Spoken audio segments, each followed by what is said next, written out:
Good morning, students. Happy first day of school. I am sending you this video message to talk about some changes to our cafeteria lunchroom procedures and our playground before you head that way today. I knew that I would not be able to make my way around to every classroom, so I thought this is a quick way that I could get my message to you. So I hope you're ready for this school year where you're going to represent your best self all year. And you're going to be reminded of our PBIS rules and procedures all day, every day this week from your teachers, from your connection teachers, from everyone around the school. And most of you have been at Patterson before, and so you already know these rules. So it's just about getting ourselves back together with our friends and then applying what we know how to do and how we can be safe, respectful, and responsible every day. So, the first thing that I wanted to talk about is our lunchroom procedures. You may have already heard some discussion about this, and if you've been at Patterson before, you know our lunchroom procedures include lining up quietly with our hands by our side. That's how we transition in the hall already.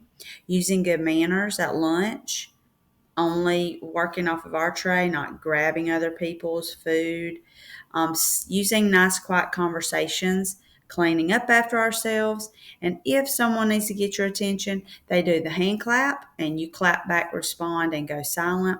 Also, remember about our intercom. If you hear the intercom sound in the lunchroom, you should go quiet so we can hear the announcement. Our lunch acronym stands for all of those behaviors to help us be reminded. So you might be thinking, well, what's new about that? Well, really, nothing's changed about our PBIS lunchroom expectations, but this year we're going to institute some added transition requirements. And that means as you're traveling in the hallway to the cafeteria, you're already using your PBIS rules of being quiet.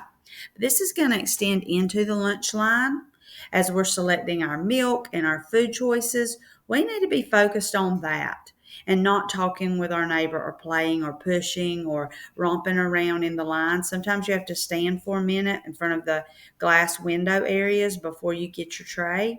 And so that time needs to be quiet, needs to be silent, because we just have so much noise when we're all talking at the same time.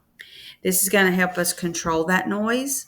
And then while you're seated and you're eating, that's the time for that quiet conversation with your friends. So we're going to be thinking silent until seated in the cafeteria. That's easy to remember. And then when we're finished with our lunch, we're going to have that next silent transition. Some of you after lunch go to recess out the back door or back to class. And that's the time when you want to have your brain getting your thoughts together about either location that you're about to go to. So that will also be a silent transition. When you stand up out of your seat to put up your tray, your trash, you move through to your line area, we're going to stay silent. Remember, we're not ever going to be running in the lunchroom.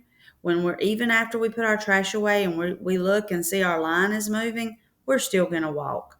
So we're going to focus in on those transition times. The next thing I want to talk about quickly is our playground. Our playground rules are the same. We play safely. We line up when the teacher calls us. When playtime is over, recess is over, we have to come quickly inside and get right back to work. Always include others at recess when you're playing those games. Nobody wants to be left out. And you must leave the playground clean.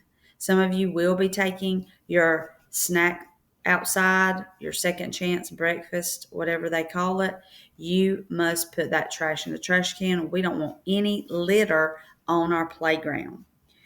So, remembering the play rules helps you remember the word play safely. Line up, always include others, and leave the playground clean.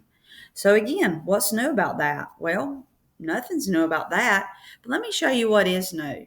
When you get out there to the playground, you're going to see immediately there's no more sand. Can you believe it? We finally got some nice new mulch on the ground. Some things you need to know. A lot of you in the past are used to scooping up the sand. Some people got in trouble for throwing the sand. You should not be touching the mulch with your hands, really for any reason. Only your feet are walking on the mulch. You don't want to roll around on the mulch. You just want to walk on your feet. Okay? So don't dig in the mulch. Don't try to move the mulch or pick it up with your hands or roll around in it. And we're thankful that maybe we're not going to be having so much sand in our shoes and in our pockets and coming into school and going home with you. The next change that was advertised this weekend is, unfortunately, we have had to discontinue any playing of wall ball. That's all grade levels. And I know that was a game that a lot of you enjoyed or got into. We had a lot of dangerous situations with wall ball. We had some people break some bones falling and playing at wall ball. Our ground is not level there by the sidewalk. And so oftentimes after rain, we have deep little areas where our foot can get twisted up, and throwing the ball so fast and so hard, people got hit before. But the most thing that happened was the balls got lost up in our gutters. And this summer we got brand new gutters on the back of the school, and there were so many balls that had been left up there, lost up there, that they all fell out and they were clogging up our gutters and they wouldn't work. And the only way that we can keep our gutters clear is to not throw balls up there. So we're not going to play wall ball. But you will see, as your teacher decides to allow you, a box located under the pavilion that is going to have sports equipment inside. This includes right now basketballs, small and large, soccer balls, which you could also use as volleyballs. There are some scoop balls and some Velcro balls for little boys and girls to play with. And so there's some things out there that you can now use to organize some team games using the basketball hoops or kicking the soccer ball or whatever you choose to do. There's also some footballs in there. And so if you have any suggestions of other equipment that you might like to play with at recess, please come and tell your teacher to tell me. We're looking for feedback on that. And as your teacher decides, you can start to use that equipment, but that equipment belongs to the school. So you have to put it back in the box at the end of recess, and you also have to share. And so just because your class gets to recess first doesn't mean that all the other people that come out can't use that stuff. You have to play together. You have to take turns. You may have to have a time. I'm gonna play with these 15 minutes, and I'm gonna pass it off to somebody else for 15 minutes and go do a different game. So that sports equipment will be out there. As always, we want to make sure we don't leave trash, our jackets, or our lunch boxes on the playground when we leave. So that's up to you guys to keep our play area clean and safe. I hope that you have a great first day of school.